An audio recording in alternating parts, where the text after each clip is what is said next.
And I want to welcome you back to this is our Office Hours Live, and at your insistence, we're doing some interviews. I'm doing interviews with people who I really think are fabulous people, change agents, people who I consider to be really good friends. And my guest today is none other than the one and only Karin Martin. Hello.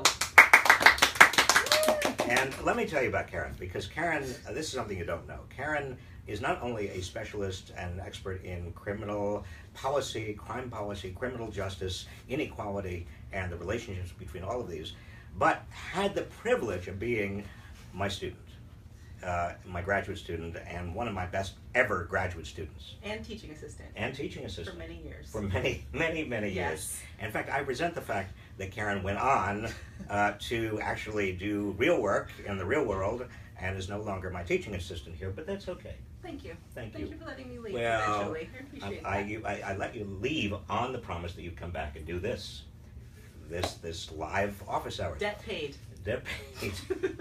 So what we're going to do today is really talk about crime policy, and maybe, Karin, the best way of starting is just to ask you about what you're working on and what you're interested in and how crime and criminal justice policy kind of fits into inequality. I am working on a lot of things, all kind of under an umbrella of criminal justice debt. And what I mean by that is whenever people have contact with the criminal justice system, they usually incur some type of debt. So we have fines, fees, surcharges, restitution, court costs, a whole world of different types of monetary liabilities that people get just from contact with the criminal justice system. Some of these things happen before there's any adjudication of guilt, right? So just a jail booking fee, or you have to pay court costs to access the judge, or if you miss a deadline, then you get lots of fees on top of your basic fine. So you mean you're talking about if I'm arrested for something? Yes. I'm charged. I'm not found guilty yet. Right. I'm just charged. Right. There's a suspicion that I did something. That I have to pay money? Yes, you do. In many jails, it's called a jail booking fee, and they will literally take the cash out of your pockets and apply it towards whatever the jail booking fee is. Some places it's only $5 or $10, but in some places it's hundreds of dollars. Just to be booked into jail? To be booked. I have to pay. Yes. I'm arrested. Yes. I say, I'm innocent. I didn't do it, but I have to pay to go to jail. Yes. That's wild. That's a problem. That's there was one case where there was actually an arrest fee that got over. The district court decided that wasn't a good idea. So you would get arrested and have to pay $25. Because you're arrested? Yes. Just to be arrested? Yes. That's no longer exists, but it did exist at one point. But this booking fee for jails, Yeah. is this pretty common across the country? It's hard to tell. There's no national database. You can't just kind of Google this stuff and look it up. But there was a survey done a few years ago, and it's something like, I think like 30% maybe of the jails that responded to this survey said yes. But in my own research, I'm finding that it's all over the country. So it's not just the South. It's not just the Midwest. It's all over the country. One of the issues is that it is determined by the county, right? So it's not like the state decides, the county decides, the sheriff decides. So it's small entities, small jurisdictions can decide if they want to have a jail booking fee. Well, I would say if you have a jurisdiction, a county, and the decision, do you have a jail booking fee or not? They say, okay, sure. Right. Why not? Right, why not? Extra revenue. Yes, it seems like extra revenue, but the issue is that a lot of people can't pay, and so then the county is spending money trying to collect, and then that brings us to what I said my original topic is, which is criminal justice debt. So I can't pay. Let's go back. I'm Okay. arrested, and I'm told I have to pay for going to jail. Yes. And I don't have the money. And you mean there's a separate action that can be taken against me for not paying the debt that I owe for not paying to go to jail? Yeah, that idea, kind of debt upon fine, upon surcharge, upon fee, and a huge cycle is throughout the criminal justice system. So not just with jail booking fees, but if you have a traffic ticket, for example, and in California, if you miss the deadline, then you immediately get hundreds of dollars in extra surcharges and penalty assessments. Base fines that are $100 immediately become over $400. If you miss the deadline, that immediately becomes over $800. And this is across the country. So in New Jersey, they have some fees that, $1,000 or something, doing something bad, like driving under the influence of alcohol. But surcharges immediately make it $3,000. So in other words, if I can't pay the charge, Right. that is let's assume in this case, it's legitimate. Well, it's the fine for Right. doing something. Bad. I did something bad. I drove under the influence of alcohol or had an accident or something. Then, if I can't pay that, then there's an escalator in terms of interest payments. Actually, even if you can pay that, there's immediately an escalator. So the surcharges are automatic and instant. So as soon as you're assessed a fine, it immediately becomes an additional amount. And then, if you can't pay, then there's extra fees and surcharges on top of that. Wait. I want to get this straight because this is like Kafka. Yes. Okay, I'm arrested for being under the influence, and I'm fined $1,000. Right. And then immediately, I say, okay, I'll write you a check. For $1,000. And then you that's say, nice. You paid a third of what you owe because you actually owe us $3,000. But I thought that the fine was $1,000. It was past tense. But it became $3,000. Yes. So in California, we have something called penalty assessments. For every $10 in a fine, a base fine, the state assesses $29 in penalty assessments. So if you do quick math, you see if you have a $100 fine, you immediately add $290. But that means it's not a $100 fine. Correct. So this is a fraud. I mean, it's not a fraud. Well, but the statute, the law, says $100, presumably, right? The law says $100, but then the other laws say penalty assessments because the legislature across the country are looking for money. Jurisdictions are looking for money. So probation does it, parole does it, jails do it, police departments do it, county prisons do it. So everybody's looking for money. So legislatures across the country have decided that we'll have penalty assessment surcharges. And so it goes to fund very important things like crime victims assistance fees or DNA testing fees or helicopter evacuation fees. But in some places it's very unrelated to criminal justice topics such as wildlife and fish and game fees or nature preserve fees. But Karen, even if it's related to criminal justice, yes. I mean, it seems absurd that there's a fine there. I'm told the fine is for drunken driving $1,000 or for something else $100, and then immediately, I mean, without me doing anything, without any time passes, it escalates, just explodes into 3 times that amount, and then on top of that, if I'm put in jail, I've got to pay another amount of money just to go to jail. And you may note when you're in jail, you can't work, and so there's a problem with expecting people to pay while at the same time you're depriving them their ability to make a livelihood, and this is horrible in the realm of taking people's driver's licenses away when they can't pay fines and fees. So I'm in jail. I owe now, let's say $3,000, triple what the fine originally was because it automatically, and I owe a jail fee for going into jail, and you've taken away my driver's license, and I'm in jail for a couple of days. Now I haven't been found to be guilty of anything yet. Well, for some of those, it depends, right? For the booking fee, you haven't. A lot of times at the time a fine is assessed, you have been determined to have actually done the thing. Okay. So this is going back to this very complicated world. So, but for a good segment of these, you haven't been determined to be guilty, but for a lot of them you have. At the same time, that doesn't, I don't think, still make it okay to have many multiples the amount of the fine and surcharges. Well, not only that, but if I have a debt, now I owe the county or the state some Usually big chunk of money. Yep. And what happens to that debt? I mean, do I then get more fines attached to that debt? Usually, yes. You try to pay it.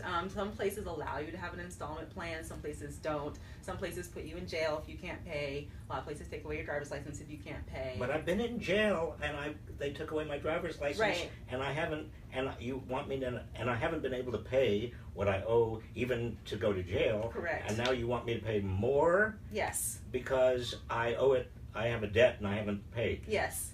See how that works? This is getting curiouser. It is. It's a big problem. And there's hundreds of millions, I would say billions of dollars in outstanding criminal justice debt in this country. So what happens if I have this unbelievable debt that's kind of piling up, and there's more and more fines that accrue on that debt because I haven't paid the debt? Right. So I get into a deeper and deeper and deeper hole. Yes. Can I be then re-arrested Absolutely. for not paying my debt? Yes. Usually, a lot of places have a statute so that if you fail to pay or fail to appear, fail to go to court, then there's a warrant out for your arrest. And so then a lot of people know they have a warrant. That's not an unpleasant place to be. So you can be arrested and brought back to court or taken to jail. And then, you know, the whole issue with Ferguson, one of the major components of what was happening, and this is in the Department of Justice report about Ferguson, is that that's precisely the situation. People were getting caught into this cycle of debt. They were being put in jail because they couldn't pay, often for extremely minor offenses, right? Riding your bike on the sidewalk. One person was just sitting in his car in a playground and got accused by a cop of, you know, one of the things he did was they said that he was lied to a law enforcement officer because it's something like he said his name was Mike when his name was really Michael. So they were just using any type of excuse they could to get people into this system where they had to pay lots of money. So Mike, who should have said Michael, right, is in this cycle of debt. That yes. is, he has a fine. He couldn't pay the fine. The fine keeps on growing. Right. He owes that, and then maybe he even is put into prison because he can't pay. He's put into jail, very definitely. We have debtors' prison in this country for sure. And how do you ever get out? I mean, once you're in this cycle, is there any way out? It, you know, depends on where you are. There's been great legal advocacy happening across the country. A lot of legal aid societies, the ACLU, other advocate groups have been very active in trying to defend people to get them out. Barring that, a lot of people do languish in prison or languish in jail primarily. So a lot of times families are scraping together every dollar, cent, penny they can find to get people out. And you know, we're talking often in criminal justice, we're talking about people who tend to not have a lot of resources, and so it's a huge burden on the family to try to scrape together enough money to get their loved one free. Well, that raises the next quite obvious question, which is not only inequality but race. I mean, right. To what extent is this a particular problem for the poor and for Latinos and blacks? I would say it's a huge problem. I mean, as you know, so black families have something like 1/8 the wealth of white families in this country, and so anything that deals with money and having to pay money is going to have a disproportionate impact on poor people. And in this country, race and poverty are very highly correlated, especially with black people and Latino people. And so there is no easy way to just kind of look up a national database and say to the extent to which this is true. But my research and the research of a few other scholars is showing that there is a massive element of race. And I would even argue that one of the reasons we are in this predicament where these policies were put in place is because of race, right? Minority communities have been over-policed and harshly policed for a long time. And so this is just another way of being very punitive to a certain element of society. Punitive without it really being obvious. That is, it's all hidden. Right. I mean, the story that you're telling is a story where somebody's fined, or Mike says, my name is Mike rather than Michael, and it cycles into deeper and deeper debt and possibly jail, and there's no way out. But it's not as if it's a story that makes the headlines. Right, and you know, I think there's so many tragedies that, you know, there's a couple of stories. I think there's one in South Carolina and one in Mississippi where people were taken to jail because of debt and ended up dying. They were either denied health care or nobody was paying attention to them, and so people are being subjected to the serious brutality of our criminal system, the jail and prison, on the basis of money, on the basis of owing money, and sometimes it's small amounts, you know, or it could be small amounts, hundreds of dollars, that many people could pay in this country, but to a lot that is an extreme hardship. So yes, people are getting sucked into the cycle of debt and they can't get out. And what happens to public defenders? I mean, if I'm poor, and aren't I legally entitled to a public defender? You are, but in a lot of places you have to pay for it. Either an upfront fee, so this is for people who are indigent, which means you have no money. So we're going to people who have no money and saying, give us money to defend yourself. So a lot of places it's either an upfront fee, sometimes it's called an application fee, sometimes it's called a reimbursement fee, and a lot of times it is unrefundable, it is mandatory, there's no discussion, there's no payment plan, and so obviously a lot of people can't pay, so what happens is if you're convicted, it gets attached to your sentence. So if you're then found guilty of whatever it is, and a lot of times it's something like, you know, sleeping on the sidewalk, okay, well, indigent defense, or something maybe worse than that, like maybe you stole something, or maybe you tagged something. You have no defense attorney, or you do, and then you get found guilty, then the cost of that person defending you is added to whatever fine and fee you owe. Which just adds to the cycle of being caught in this Kafkaesque nightmare. Right. But are there instances where people are arrested, let's say for something like sleeping on the sidewalk, and they try to get a public defender, and they have to pay their jail. They've got to pay their public defender, and what happens? They can't do that. Then they languish in jail even more, which I suppose is that. I mean, supposing they're innocent. I mean, supposing they're actually haven't done what is being accused. They're accused of. They want a public defender to help them prove their innocence, and they still have to pay the public defender. Still have to pay. And they're found innocent, not guilty, but they still have to pay. They still have to pay. In some places, varies across jurisdictions, but in some places you still have to pay. Maybe I'm being naive, but I thought that there was a principle in American law, and even under the Constitution, it's called the Equal Protection Clause. It's called, excessive fines. We have a little yes, amendment of that.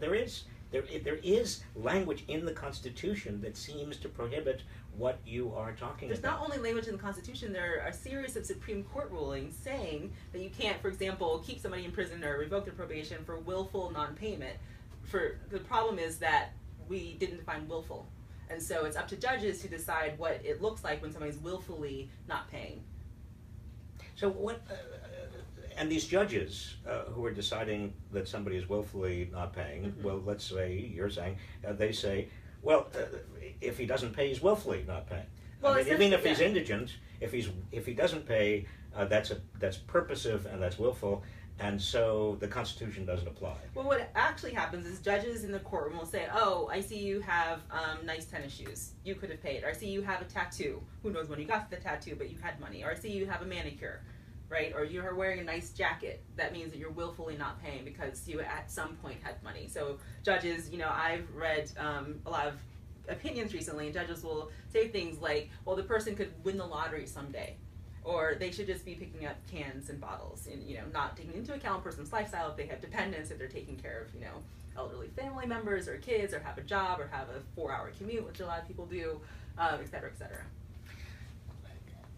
Karin, you're describing a really horror show for a lot of poor people, disproportionately Black and Latino.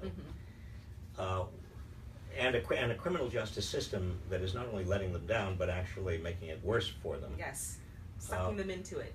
Yeah, it's kind of a vortex. Yeah.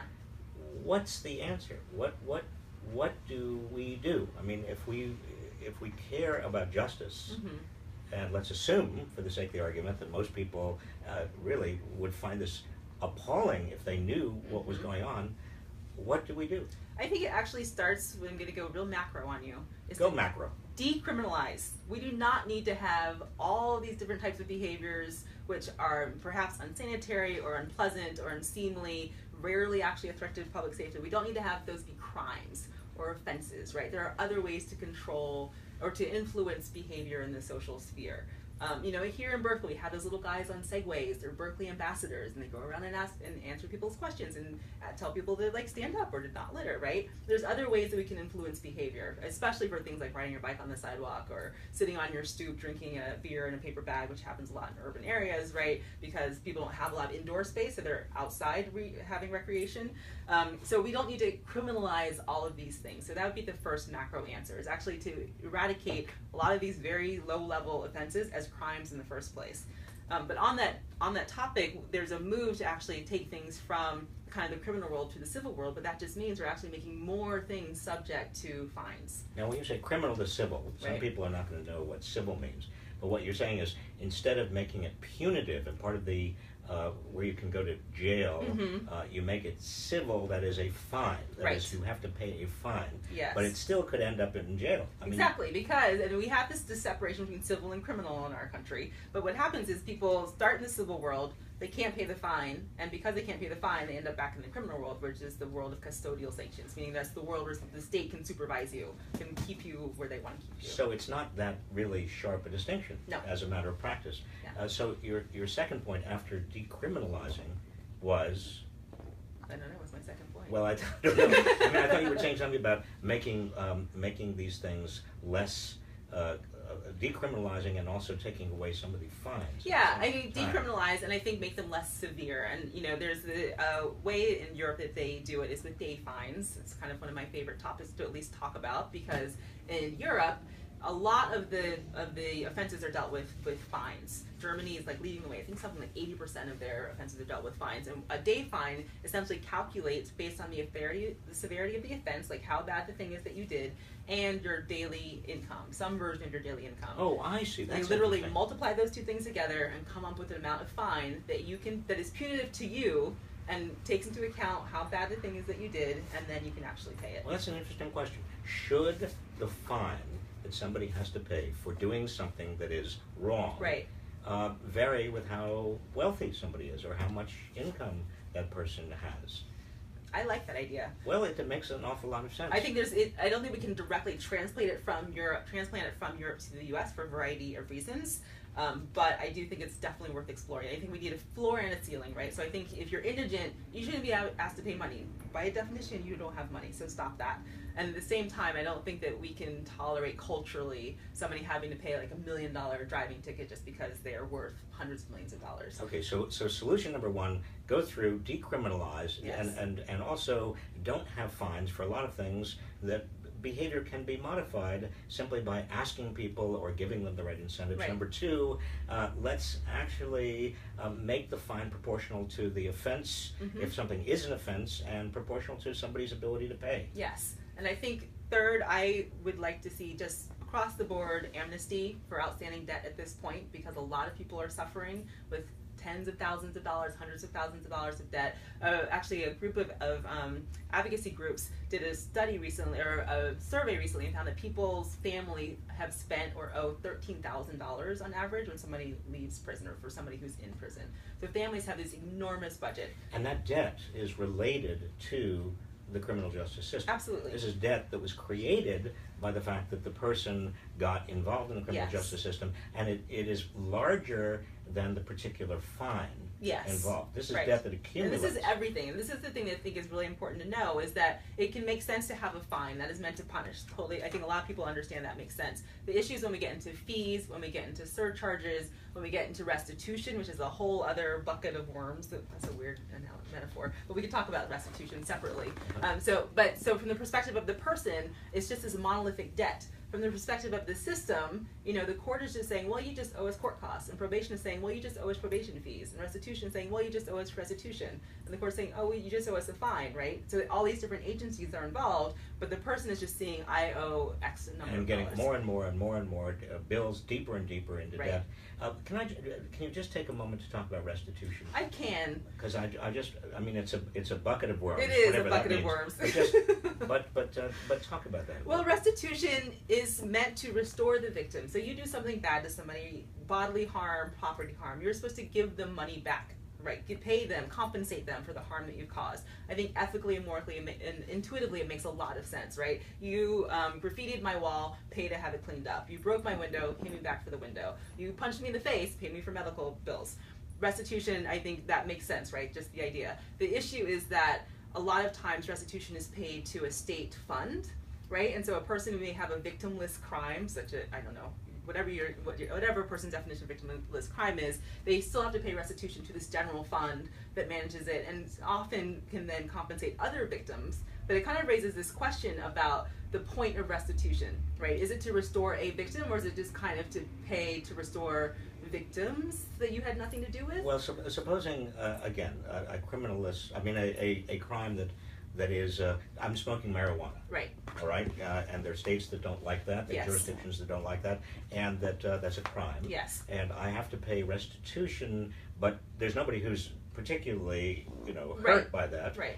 But it's called restitution, but it actually goes to a state. It goes to a state fund. Sometimes it can go to a general fund, it goes to a special restitution fund, and in some places the restitution goes to, like, the police department. You're paying them restitution because they had to deal with you. Because they had to deal with it. Yes. And that's a hardship. It is. So all of these things are going on, and they're piling on. We've talked about two ways of dealing with it, in terms of decriminalizing and getting rid of the small fines, and also making sure that the fines are proportional. And how about returning to the basic idea of criminal justice, which is that people are protected from the police and from jail. I mean, that the criminal justice system is designed to protect us, Right. not to be a liability Right.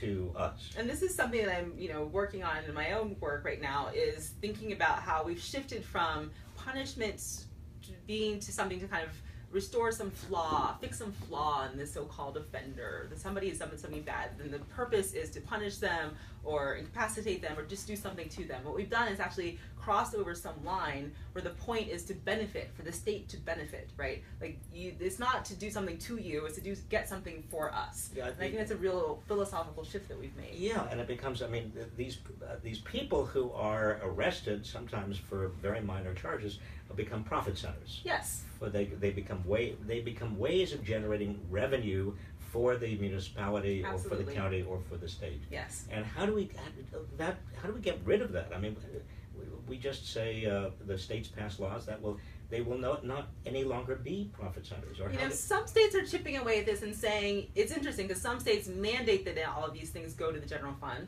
Some states mandate that they cannot go to the general fund, that they go straight to the courthouse or they go straight to the sheriffs, or some kind of divvy them up. Iowa is interesting because their prosecutors, the county attorneys, get some cut of the amount of debt that they collect. And so you can imagine there's all types of incentives, problematic, in that various ways, because you want things to be taken care of, but at the same time, if you're saying literally you get to keep some of the money you collect, you can see how that might thwart some other justice goals. Well, if prosecutors get a cut of how much money they collect, and if police indirectly get a cut of how much money they collect, those are bizarre incentives. Yes. Maybe you just want the money that's collected to go into the general fund of the state. Mm-hmm. There could be perverse incentives there too. There could be. That's the thing. There really could be. But at least you're not creating an incentive on the actor, the criminal justice actor, the prosecutor, the police, to and judges, generate. There's places that have passed statutes explicitly to increase the salary of judges. Right. The judges didn't pass it, but this is the legislator's solution for how to increase the salary. Is probably quite well deserved. The question is, where do you get that money from? And I think it comes to taxes. I don't know if we're allowed to talk about that, but You're allowed to talk about anything. you have to talk about it. On this program, we talk about taxes. We talk about anything. But are there places in this country where judges' salaries are paid for in part by revenue streams coming from mostly poor defendants and people who get deeper and deeper into the kind of holes we've been talking about? Yes, and I don't think that it's as direct as I got $5 in fine, I just got $5 of my salary. It's not quite like that, but there are certainly a ton of institutional incentives in place where the pressure is on the court to generate revenue, and part of that revenue, even if it goes to the general fund, then the state still knows where the money came from. So when it's time to then give out the money to the court system, they say, oh, well, court X brought us this much money. They should probably get this much money back, right? So it may not be exactly quid pro quo, right? Like the state says you collect it, you get to keep it. It may not be that, but I think that the incentives are in place that we are getting money for the criminal justice system from the absolutely wrong places. So we've talked about what the problem, what should be done. The final question I have for you, and I don't want to keep you too long, is how do you get the political will to make these changes? I mean, I find it appalling. I mean, I knew it was bad, but actually sitting here talking to you and hearing the whole story makes frankly my blood boil a little bit. So Yeah. how do we get a lot of other people to the point where their blood is boiling and they're putting pressure on legislators and on county and on the local officials to change it? I think it's really important to get these stories out. I think that some of the parts of the media are doing really good work in this space, and I think that like I mentioned before, there's some advocacy groups that are doing wonderful work across the country, and I think we need to get the stories out. And I think that people also need to speak up, because this is not just happening to a small slice of the society. The issue is that some of us can afford to pay things, right? So if you get a traffic ticket and you are an upper middle class person, like, it's a real big pain in the butt. I do not feel like spending $500 on this, but I can, and I can still survive and still buy clothes and food and take care of my kids. So I think even if you can afford it, it's still an issue, right? You need to be thinking about the fairness. Obviously, it can be irritating, but think about the fairness. Like, what are you paying for with all of these surcharges? And is that how you want to pay for it? Maybe it is, right? Maybe you'd much rather pay for it in these secret little $2 or $5 as penalty assessments than to have your taxes go up. But the problem, as you have suggested, is that if this is mostly a burden borne by the poor, disproportionately Black and Latino, then the vast middle class and a lot of working people and a lot of white people can just say, well, that's their problem, it's not my problem. So how do you make it, how do you enable people to see that it's all of our problem? It's all of our problem because we're all paying for it, right? You may think it's just their problem, but when it comes time to actually try to collect all of that debt, your tax dollars are being spent to harass, fine, track that person on those payments. So if we put somebody in jail, for example, in New York City, I think it costs something like $400-ish to keep somebody in jail for a day. So if somebody owes $150 and you put them in jail because they didn't pay $150, now that math, I can right, get that math. quickly, right, I can get that does math. not quite add up. And so if we start to think about the cost of supporting the system, our money is not being used well. Our money is being used to keep this churn of people who are being kind of debilitated by this debt, and we're not getting anything for it. It's not like we're getting public safety, because a lot of people are afraid to then interact with the government or the law enforcement. It's not like we're getting money, because a lot of people can't afford it. In fact, we're spending money. And it's not like we're getting efficiency in government, because the government now needs to explode in size and explode in offices to the bureaucracy just to maintain the system. Karin Martin, you, by even talking about your research and what you've discovered, are educating people out there, and just keep going. Okay. Now, do you understand why she's so special, and she's my best graduate student, and why she's no longer a graduate student? I'm professing. You're now a professor. I am.